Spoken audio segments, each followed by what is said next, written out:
Ooh, that looks beautiful. Hello and welcome to Chef Carter's Cooking Corner. So today on Chef Carter's Cooking Corner, we are making braised short ribs. These are beef ribs, and what I'm doing here is I am cutting up a bunch of vegetables, a couple carrots, a couple stalks of celery, and a couple of shallots. But you can use onions, and which would actually probably be better because I don't know, onions just go well. And I'm also going to be cutting up mushrooms. So the onions, carrots, and celery, that's actually uh, referred to as a mirepoix. The reason why I'm using shallots in this recipe is one of the people that will be enjoying this dish today cannot eat onions. They can't eat shallots. All right.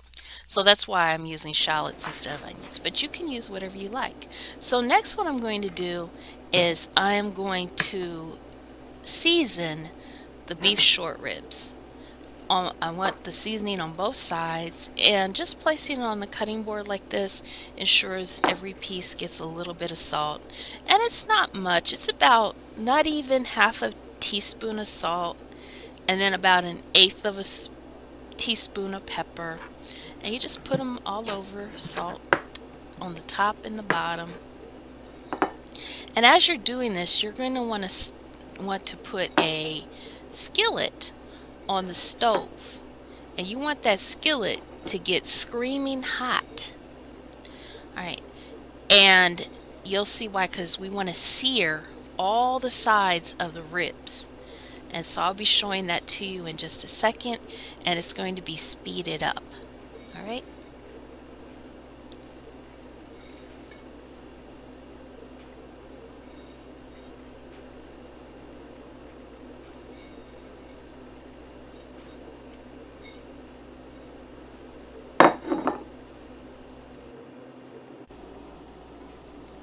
All right, so this is the skillet. I put a little bit of peanut oil, but you can also use bacon drippings. I saw on one channel, Chef AB, he used bacon drippings on his, bacon fat, or you can use lard as well. He also said you could use olive oil. I don't know, like I don't have experience cooking too much with olive oil. I would think that would not be an oil that can withstand heat, but I could be wrong. Just let me know in the comments if I am. So I want to sear all sides, and what I'm doing here is I'm seeing if it's stuck. Basically, when you sear, once it can move easily, it's ready to flip. So see how at first I couldn't move that little one, and now I can? Alright. So it is challenging to get the bone side seared, but basically you sear to hold the juices in. So I don't know if too many juices are going to get through that bone though. So it does take a while. I think it took me 10 minutes to do all my ribs. And so basically I used a large skillet, and then I had two that didn't fit. But once I put the ribs on their side, the other two did fit. And then you do what you need to do to get all the sides done. Like you can see, I propped them up on the side of the skillet. And so this is basically the complete the complete searing here. It's just sped up. Alright, so you can kind of see how I just kind of put them in there. But you don't want to put too much to where you drop the skillet temperature down. So that was one good thing for waiting to put the last two in, to make sure the temperature of the skillet didn't drop. So, basically you braise them until they're brown on each side. And they're going to actually look like they're done. I'll show you a picture of that in just a little bit. But it'll look like they're done, but they still need to cook on the inside. And the long cooking process takes this, and the meat will basically melt in your mouth. It's so good. Alright? So I'm just going to let you watch.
Alright, so I removed the beef ribs, and the next step is to saute the vegetables until they are slightly brown.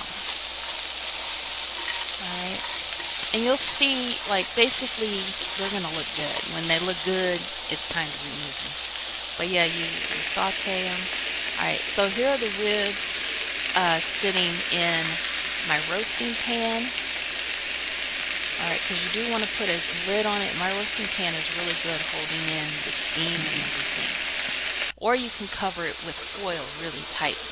Alright, so back to the vegetables. You can see how they have become caramelized. They're nice and brown.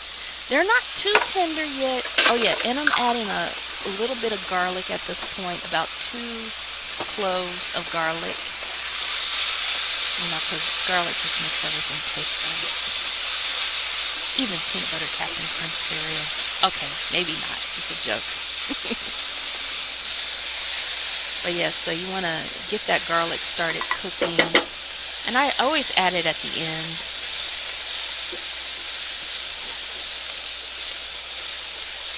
That way I know I don't burn it.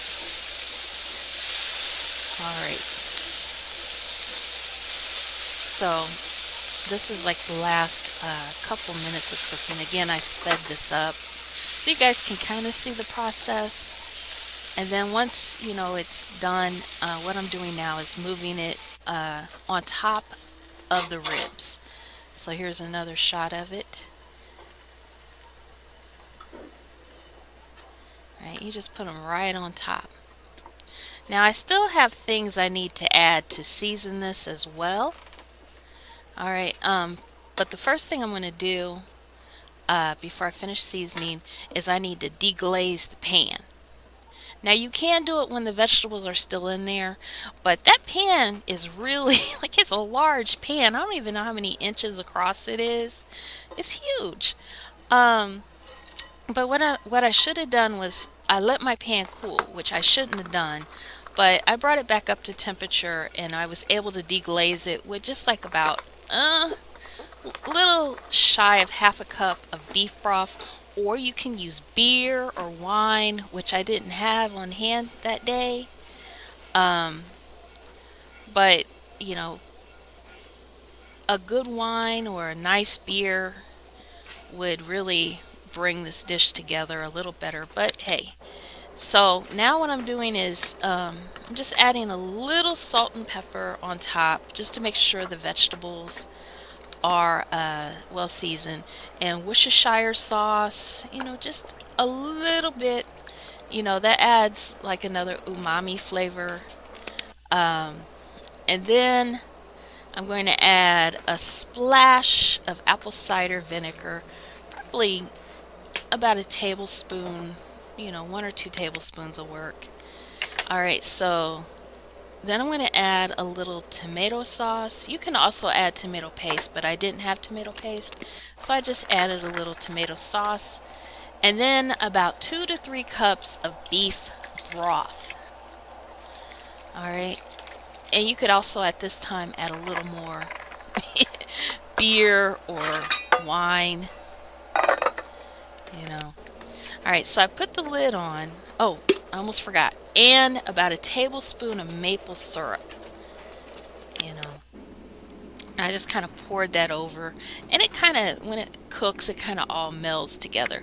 So I cooked it at first at 300 degrees for 2 hours, and I dropped it to 250 for an additional 2 hours. So depending on the amount of ribs you have, this time may change. Alright, so after I did that, I made some parsnips. Full disclosure, we had something going on that day, so it interrupted in my filming, so I wasn't able to show the complete process, but I did do a video earlier on parsnips, and I'm going to tell you, when I had them, that's what inspired my braised beef short ribs, because I've had this dish before. I don't remember, I think it was somewhere in Miami, and it was so good. But mashed parsnips are so good. I have a simple recipe. And so basically you peel and cut up the parsnips, and then you put them in a little milk and a little cream, a little salt and pepper. You could add honey if you want to, but parsnips are naturally sweet, and you cook them in the milk and the cream. No butter, because the cream contains butter fat as well as the milk contains butter fat too. But you cook them together and then just mash them. Oh my gosh, this stuff is so good, y'all. You have no idea how good this stuff is.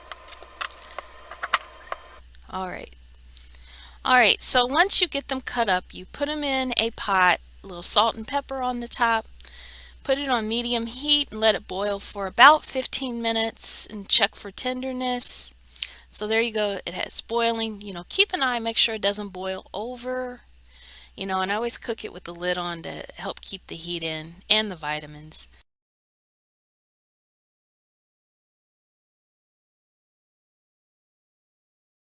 So I checked it with a fork to make sure if it was tender. And then once it's tender enough, you can either do it in the pan itself or you can put it in a bowl like this. And so then I just mash it with a potato masher. How much cream and milk do you put in it? I put in enough cream and milk to not quite cover it. You want a few sticking out, and that for some reason it always gives you the perfect amount of milk to parsnips. So you want like about an inch of parsnips sticking out over the milk and cream. All right, so this was actually a video I did earlier this month, but it gives you an idea of how to make mashed parsnips because, like I said, we had some disruptions on that day, so no big deal. All right, so I also plated this up with some mashed potatoes. Um, Secret, I made instant mashed potatoes that day, and you'll see when I plate it up. But once you get your parsnips mixed up, taste for flavoring. Do you need more salt? Do you need more pepper? You know, and once it's to your liking, it's ready to serve. All right, now look at this. Doesn't that look beautiful? Oh, I'm going to tell y'all, I'm still salivating over this dish. It was so good. Oh, and so I was rushed in plating this. So, you could take your time. You could use a big platter and put your mashed parsnips, or you could do mashed sweet potatoes, or you could do mashed potatoes, or you could do whatever number you want. You could even mix mashed potatoes and parsnips together. That's a nice combination. You can also take the liquid and reduce it down to make a gravy, add a little cornstarch or flour, you know. And so it was amazing. I just wish we had had more time to savor it. I even packed some up for my brother's lunch, and I know his coworkers were like, dang, I want that. All right. So thank you for joining me for Chef Carter's Cooking Corner. Remember to like, subscribe, share. If you have any questions or even some tips, put them down in the comments. And I will see you next time. Take care, everyone.